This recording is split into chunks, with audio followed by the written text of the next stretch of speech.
Hey guys, it's Crossroads here, back after a little bit of a Christmas hiatus, and I wanted to get you out this video. I sold SoFi and bought Block. Now, that is a bit of a clickbait. It was $100 worth, but I want to go into a yearly challenge that we do on SoFi Weekly and the reason why I ended up having to own Block, and of course, review last year's yearly challenge. Now, as a bit of a recap, last year there was four of us that ended up exchanging gifts, and so we gave gifts one to another. And so, for instance, I gave Steve Robinhood, and so he bought $100 worth of Robinhood, and he in turn gave me $100 worth of SoFi. Both turned out actually to be very excellent gifts. Let's take a look at that. So here is last year's performance. Robinhood went up a little over 200%, just a phenomenal year. One of those things I identified with Robinhood, and it's mostly still true today, is this is a cyclical stock that was going to hit every single area. There's three main areas that Robinhood profits from. In a phenomenal way in 2024. And so as a result, we had a fantastic year. Robinhood, of course, rocketed, and it stayed and kept the lead through the entire year. Second place was SoFi with almost a 90% gain over the year. Of course, many of you are probably SoFi holders. I don't mind owning more SoFi at all. And while it underperformed over the short term, I think it'll continue to be excellent. But this is just a yearly challenge. PayPal came in third. PayPal was a gift from Tanner to Tevis and ended up performing a little bit under where I thought it would, but still a respectable 42%. And of course, Tevis gave a big lump of coal to Tanner. Well, maybe it wasn't literally coal, it's actually Unity. Unity underperformed. A lot of that stems to leadership. And of course, they have a different CEO now. Hopefully, they'll turn it around. But for the yearly challenge, down 40.5%. So ended up not being so good on that pick, and that will happen. Now, this year is a little bit different.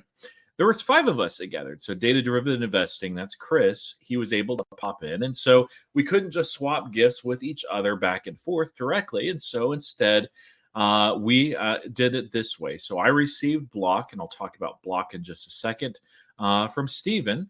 Chris received Lemonade from Tevis.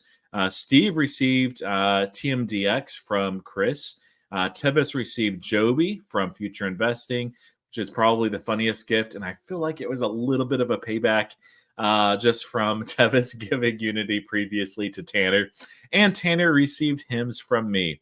Now, first on hymns, why did I end up giving hymns to Tanner? Well, just know that it wasn't just me that would have done that. If Chris or if Tevis had the opportunity to give a gift to Tanner, they also are HIMS shareholders and would have given HIMS as well. HIMS is positioned, I think, in an excellent place to actually be a leader here in telehealth.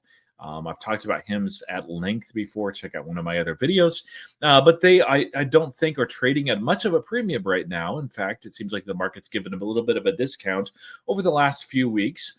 And of course, this year is going to be very, very focused on weight loss, not just the compounding drugs that HIMS does, but also their own weight loss product, as well as all the other drugs that they're compounding, the personalization aspect, of course, the new weight loss bars and things of that sort that they're launching as well. They have many other products. A lot of these fit very well into quarter one, which is no great surprise as Americans make New Year's resolutions this year. And yeah, one of mine is weight loss as well. So maybe I'll check out that HIMS oral solution. We'll see. But as far as Block, I am not too excited to receive that gift. It's not just that I don't think that Block will be going up a lot over this year. I think it'll be fine. It'll probably lag PayPal like it did over this last year. My issue with Block is Jack Dorsey. I've talked about this at length other places, but Jack Dorsey, I think, is a phenomenal startup guy. He ends up having these great ideas. He knows how to build a company from nothing and get it up off the ground. He knows how to bring the right people that are motivated with that right vision.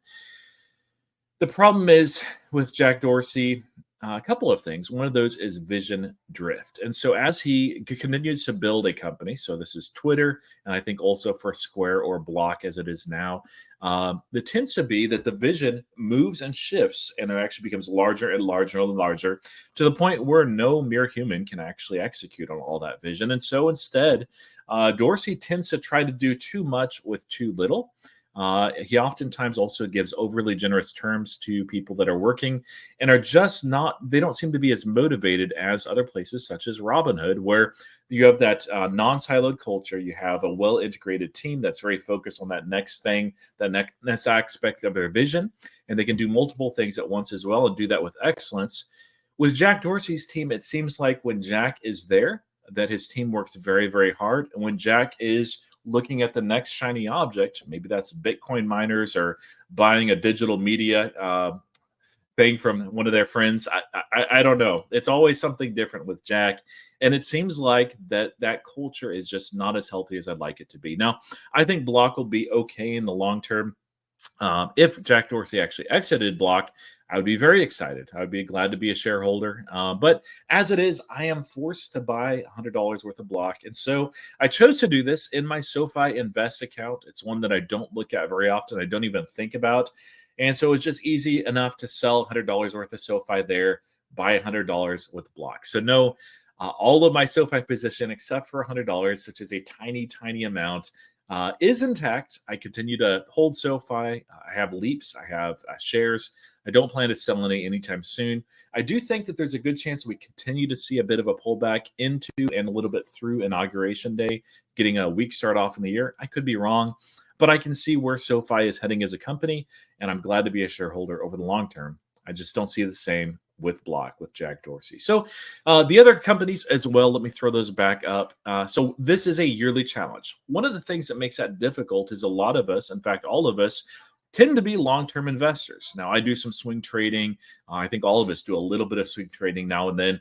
We're very good at identifying companies that are great over the long term, but it can be hard to know, for instance, with Transmedics, if they're going to be able to turn things around with, I don't know the stock very well, but they deliver organs and they see to organ transplants, and they have a contract as well with a shipping business that uses helicopters, I believe. They've had a few issues there. Joby is an interesting pick also from Tevis. I think it was more of a meme and a joke, but we can't be 100% sure on that. Of course, they do eVTOLs, and they're one of many players in the space. It's just hard to see which will be an actual leader, and trades a little bit like a biotech. In other words, it's a small cap that is burning money, but when they have approval for their actual product, it may lead to some additional contracts and some actual revenues. But it's hard to know when that will actually be, when that will take place, and it may not be for this year. Lemonade, of course, is an AI insurance business, and they may do quite well this year. We'll see. I don't know much about them either. My bet, of course, is on him. So let me know what you think in the comments. Out of these 5 companies, which do you think are going to perform the best? Am I wrong about Jack Dorsey? I'd love to hear that. I know there's some people that love Block and think Jack Dorsey is an amazing CEO. I just don't think he is at this stage. That's my own personal feeling. But as always, thank you for tuning in, and I hope that you have happy and successful investing in 2025.